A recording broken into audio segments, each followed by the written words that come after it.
சிலது அர்ச்சாவதாரத்திற்கு சாத்தப்படும், சிலது அந்த சீடர்கள் யார் அந்த பொறுப்பை எடுத்து நடத்துறார்களோ அவங்க உபயோகப்படுத்துவார்கள். அவ்வளவுதான் தவிர இதுக்கு எக்கனாமிக்கல் மார்க்கெட் வேல்யூ கிடையாது. இதை விற்கவோ வாங்கவோ முடியாது.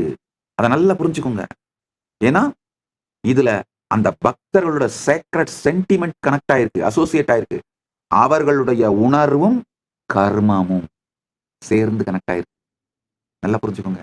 பல நேரத்துல நான் சொல்லுவேன், அப்பா சாமி போட்டிருக்கிற காசு மாலையெல்லாம் யார் யாருடைய காமாலையோ உங்களுக்கு தெரியாது. அவர்கள் பிரார்த்தனை செய்து அவர்களுடைய குருபக்தியினாலே ஸ்ரத்தையினாலே பெருமான் வெளிப்பட்டு அவர்களுக்கு உடல் நலம் கொடுத்து மனநலம் கொடுத்து உயிர் வளம் கொடுத்து ஞானம் கொடுத்ததனால் அவர்கள் கொண்டு வந்து செலுத்துகின்ற காணிக்கைகள் அதுல அவங்களுடைய ஆழமான பக்தி ஸ்ரத்தை சேக்ரட் சென்டிமெண்ட்ஸ் பிளஸ் அந்த கர்மம் எல்லாம் இருக்கு. அதனால அந்த நகைகளை உருக்கவோ உருமாற்றம் செய்யவோ விற்கவோ வாங்கவோ எந்த விதத்திலும் எங்களுக்கு உரிமை இல்லை.